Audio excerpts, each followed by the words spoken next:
Ladies and gentlemen, Johnny Farnham.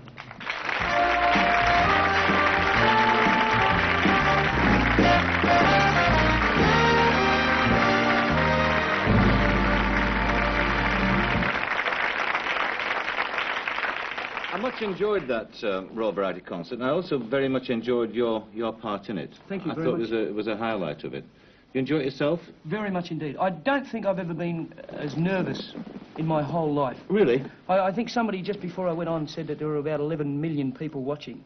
And you make a blue in front of 11 million people, you've really made a blue. That's right, yeah. And you had some problem with the lyrics, didn't you? Which, I mean, you were telling me that you forgot the lyrics of the... Well, I'm apparently notorious for forgetting words. I do it all the time, even songs that I've been singing for 10 years. And I never actually had a problem with the lyrics with Help, which was the song I did on the Command performance. I did mess up a part of the thing where there was a big yell for help just after the band break, and I forgot to do it. And I heard an audio tape of it the next day, and it really annoyed me because I wanted to get it right on that night of all nights, you know. What was the worst, though, forgetful moment for you as a singer? Well, apart from every live television show I've ever done, I've made a mistake. I mean, I have this recurring dream of making a mistake in the middle of the song, like they do on New Faces, and having to walk off and come on again. You know, really, I go through that every time I do a live television show. But I think the one that I remember most of all is the Tokyo Song Festival. Brian Cadd, who's an Australian songwriter, asked me to perform on his behalf at the Tokyo Song Festival a song called Don't You Know It's Magic. And I got up in front of 14,000 Japanese people who didn't know who I was or what I was talking about and sang totally and utterly different words. And Brian was in the front row going, oh. And he's never forgiven me for it and still reminds me of it. But what happened to your entrance, your song in the contest? Oh, well, we won the Oh, right. Yeah. No, we were very lucky. Well, they didn't know I made any mistakes. You didn't get the best lyric, did you, Barry? No, we definitely didn't get that. But we won the best performance of a composition and the most outstanding composition. Now, as I said in the introduction, you went overnight, more or less, from being a plumber. Were you a good plumber? Yes, I was. The only thing, really, that plumbing did for me was stop me biting my fingernails. I mean, it's just a thing that you never do when you're a plumber. But I think I would have made a good plumber because I enjoyed it. Why don't plumbers bite their fingernails? That's what I want to know. Why? Well, I thought it was obvious. Really. No, right. Do you still plumb around the house? Yes, I do. Yeah, occasionally, like if we get a leaky tap, I'll go and fix it. Graham Goebel, who is my record producer, has just bought a new house in Melbourne, and I rewashed all the taps in the house. What's funny about that? I got $1,000 for it. No, I didn't really. Actually, that's cheap. There's a lovely bit of useless information, that, which I collect snippets of useless information. I'm about to tell people that Johnny Farnham does plumbing around at his mates' houses, and they'll say, that's very interesting. But let's talk about this. You went overnight, and that's literally true, isn't it? From being a plumber to being a pop star. How difficult was it to adjust? Well, I mean, the difficulty, they weren't really difficulties. I mean, there was definitely an adjustment there. I mean, I left work 2 days before my first record was released. And I used to come home and just say, well, you know, what am I going to do? Am I going to be a plumber or a rock and roll singer? And I only had one chance at being a rock and roll singer, and I chose it. I think the main effect happened later, because I was 3 feet off the ground from the day Sadia came out and slipping around the country once every 6 weeks. But I think the main thing is that I missed out on being a teenager, really, from 17 to 22. Well, what was that missing out period like, though? I mean, what was the... We're going back how many years now? Oh, I don't remember. About 10 years. About 10 years. Yeah, 10 years. And that, I mean, it really was a fairly hysterical period in pop music, wasn't it? What was the hysteria like surrounding you? It was wonderful. I got touched in places I haven't got, you know. Really? The really frightening part about it, and it's not frightening now when I think about it. I mean, it was absolutely amazing. But the really terrifying part about that whole thing was that I'd go and do a show somewhere, and you'd all get 1,000 people all trying to touch you at the same time. And that is terrifying, absolutely frightening. But you know that they're doing it, or most of them, hopefully, are doing it because they like you. but you get 1,000 people trying to shake your hand at the same time, it really can knock you over. Talking about being touched in places you didn't know you had, I remember that Dirk Bogarde once told me that when he was starting as a film star in England, as you recall, he was sort of ranked charm school and built up this big sex image, that when he had to go and make a personal appearance, he had to sew his flies up. What a fool the man was. No, You didn't do the same thing? No, I used to put Velcro on mine. That's that stuff that sticks together. No, I never had to do that. Never found it necessary, really. Well, let me ask you another question then. What about the problem with groupies? Were there any? Oh, countless. Were there? Yes. I can remember stories, funny incidences, but embarrassing at the same time. I was in Melbourne doing it. No, actually, I'm sorry, it was in Adelaide, doing a show, and I'd come back from the show and went to my hotel room, and there were 4 very young girls in the room. Otherwise, I could have been in a lot of trouble. And I walked in, and 3 of them were in my bed, and one of them was in the shower. And I mean, you know, I just didn't know what to do. Oh, no, I really didn't. You didn't know whether to take a shower or go to bed? Exactly, yeah. Yes. Wish I'd have said that. I really do. No, I just didn't know what to do, and I thought, well, these young girls are in my room, and they always blame the fella. Mm. So I just bundled all their clothes up and them all in the one sort of little pile and put them outside the door and tried to forget about it. It took me 3 months. Do you ever have any literally beating the door down?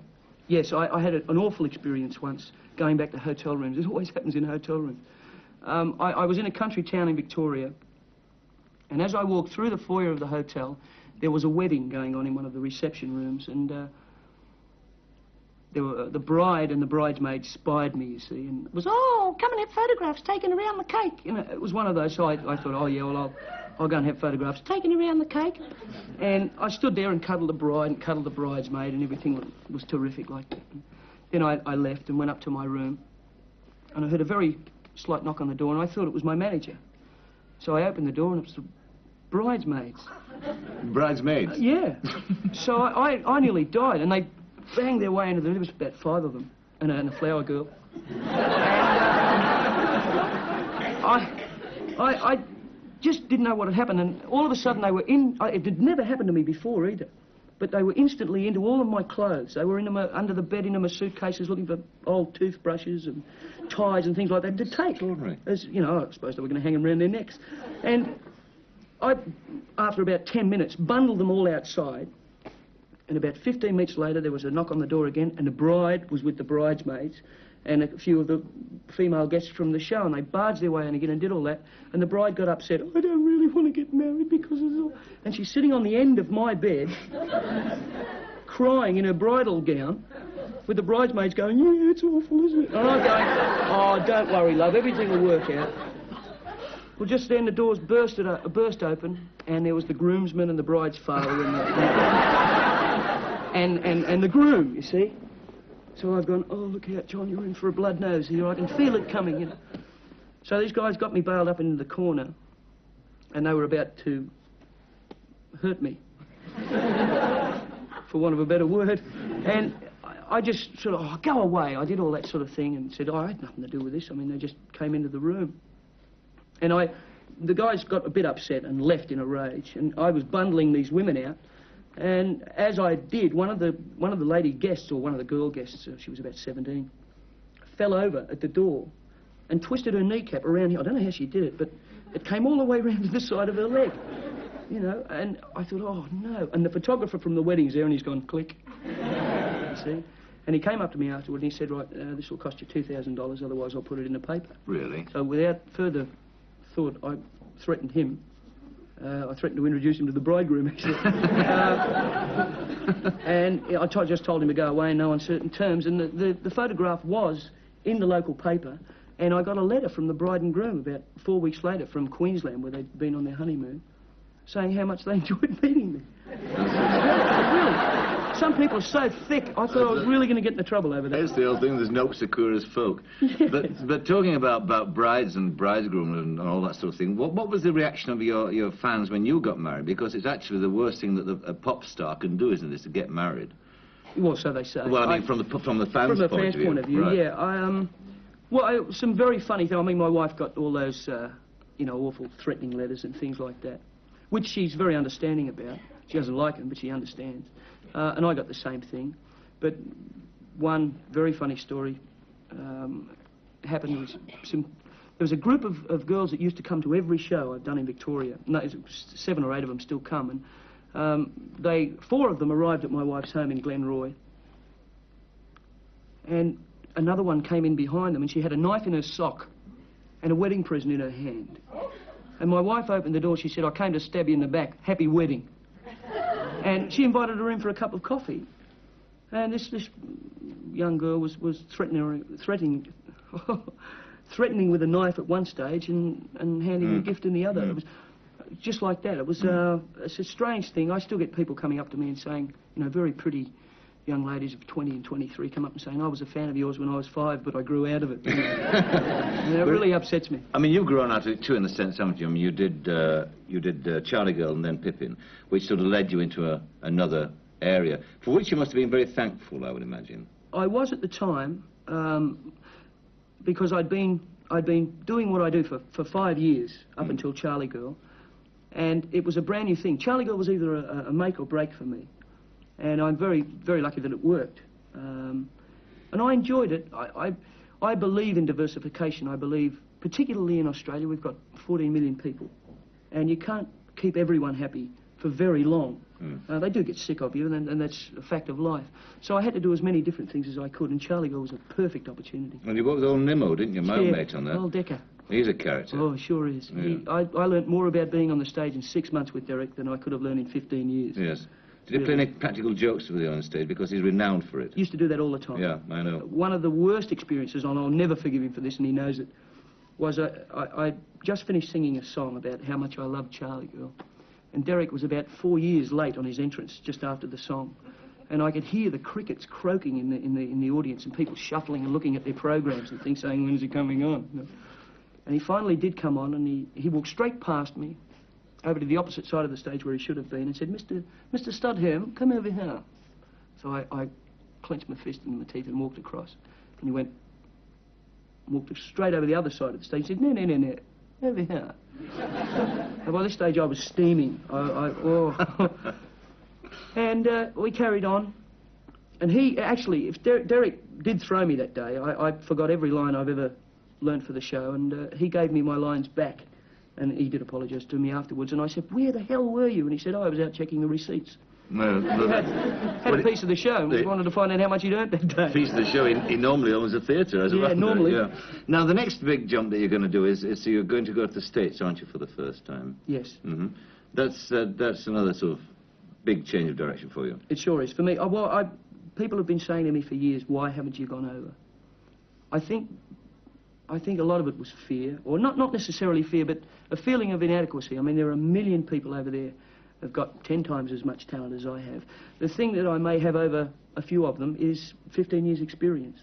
Now I feel that I'm ready to try it, and I'll give it a good old go, you know. But I don't want people to think that, oh, I'm deserting or anything like that, because you have to open your horizons.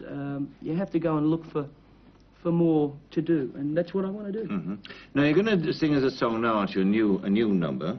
Yes, called, what is it? It's called Please Don't Ask Me. Yeah. It was written by Graham Goble from the Little River Band. I think it's one of the most beautiful songs I've ever had the pleasure of singing. It's lovely. All right. Yes.